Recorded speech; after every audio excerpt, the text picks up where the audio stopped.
from Mr. Mikhail, a non-resident outside India. The borrowed fund is used by Mikhail,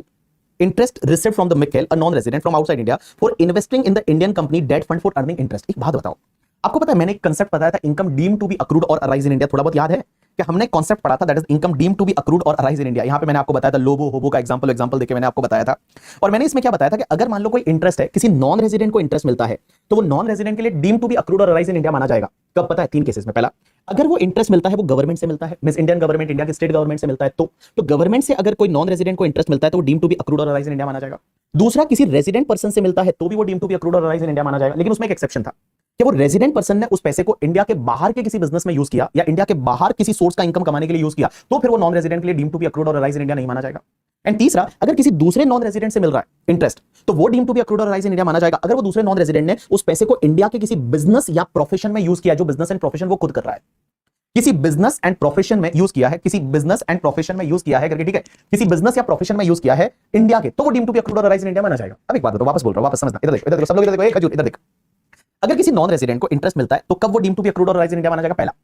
government से मिला तो deem to be accrued or arise in India, taxable. दूसरा, किसी resident person से मिला तो taxable. And तीसरा, किसी दूसरे नॉन रेजिडेंट से मिला लेकिन वो दूसरे नॉन रेजिडेंट ने उसको इंडिया के किसी बिजनेस या प्रोफेशन में यूज किया है, और उस दूसरे नॉन रेजिडेंट का इंडिया में बिजनेस एंड प्रोफेशन है, क्योंकि यहां पे क्या लिखा था कि नॉन रेजिडेंट से मिलता है when that money is borrowed and used by that non resident for the purpose of business और प्रोफेशन कैरिड इन इंडिया। एक बात बताओ, इस पर्टिकुलर क्वेश्चन की अगर मैं बात करूं, इस वाले क्वेश्चन की बात करूं, तो मुझे बताइए वो जो बंदा है, मींस यहां पे पहली चीज थॉमस अपना नॉन रेजिडेंट है, इस नॉन रेजिडेंट को इंटरेस्ट मिल रहा है किसी दूसरे नॉन रेजिडेंट से, मिस्टर मिखेल से मिल रहा है, दूसरे नॉन रेजिडेंट। अगर वो दूसरे नॉन रेजिडेंट ने उसको इंडिया के बिजनेस या प्रोफेशन में यूज किया होता और उसका इंडिया में बिजनेस प्रोफेशन होता, तो वो deem to be accrued or arise in India माना जाता। लेकिन गाइस यहां पे देखिए, मिखेल ने उसको इंडिया में इन्वेस्टमेंट के लिए यूज किया है, जैसे किसी के बॉन्ड्स वगैरह खरीदे हैं, उन्होंने कुछ borrowed fund, Michelle Indian company के डेट फंड खरीदा है, तो उसने मिखेल का कोई इंडिया में बिजनेस या प्रोफेशन नहीं है, तो इस पर्टिकुलर केस में ये interest deem to be accrued or arise in India नहीं माना जाएगा। और जब accrued or arise in India नहीं माना जाएगा तो इस पर्टिकुलर केस में ये टैक्सेबल नहीं होगा।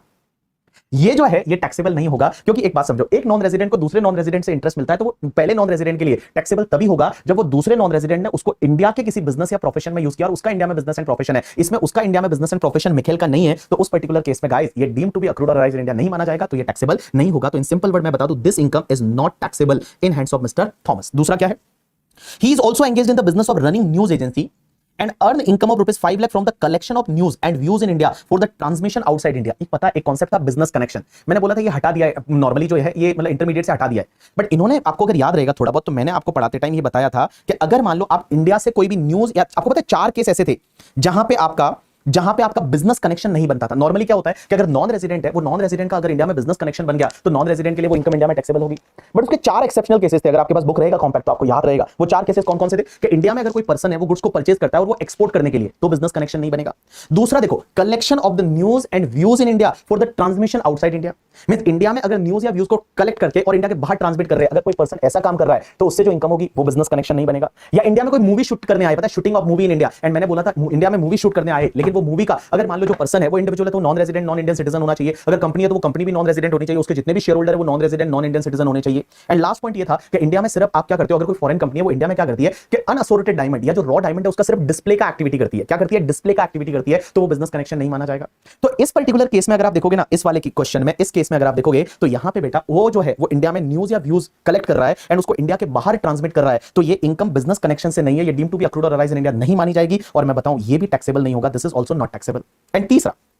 He entered into the agreement with ABC company, एक कोई इंडिया की कंपनी है, partnership firm for transfer of the technical document and design and provide service relating thereto to set up a steel manufacturing plant in India. He charged 15 lakh for this service from the ABC and company. तो देखो, India की एक ABC and company है और वो ABC and company को उसने कुछ डिजाइन दिया है, उसने कुछ टेक्निकल डॉक्यूमेंट दिया है और उसके लिए उसको रॉयल्टी मिल रहा है। क्या मिल रहा है? रॉयल्टी मिल रहा है, और वो रॉयल्टी 15 लाख का मिल रहा है। आपको याद है मैंने आपको ये इतना इजी वाला कॉन्सेप्ट था नहीं करके, ठीक है, मैंने आपको ये बताया था, अगर थोड़ा बहुत याद रहेगा, कि अगर किसी नॉन रेजिडेंट को क्या होता है पता है, रॉयल्टी मिलता है, और नॉन रेजिडेंट को रॉयल्टी मिलता है और वो रॉयल्टी किससे मिल रहा है, या तो गवर्नमेंट से मिल रहा है तो deem to be accrued or arise in India, या किसी रेजिडेंट पर्सन से मिल रहा है, एंड व्हेन रेजिडेंट पर्सन ने अगर मान लो वो जो सर्विस है उसको इंडिया के बाहर के किसी बिजनेस या प्रोफेशन में या इंडिया के बाहर किसी सोर्स का इनकम कमाने के लिए यूज किया तो deem to be accrued or arise in India नहीं माना जाएगा। बट अगर इंडिया के किसी बिजनेस प्रोफेशन में वगैरह यूज किया तो वो deem to be accrued or arise in India माना जाएगा। एंड किसी दूसरे नॉन रेजिडेंट से मिला तो वो दूसरे नॉन रेजिडेंट ने वो सर्विस इंडिया के किसी बिजनेस एंड प्रोफेशन में या इंडिया में किसी सोर्स का इनकम कमाने में यूज किया है तो वो deem to be accrued or arise in India माना जाएगा। अब एक बात समझो, यहां पे नॉन रेजिडेंट को जो रॉयल्टी मिल रहा है वो किससे मिल रहा है, रेजिडेंट पर्सन से ही मिल रहा है, और उसने इंडिया के बिजनेस एंड प्रोफेशन में यूज किया है, तो ये deem to be accrued or arise in India माना जाएगा एंड ये टैक्सेबल हो जाएगा। चलिए आप एक काम करिए, फटाफट इसका सॉल्यूशन देख लीजिए,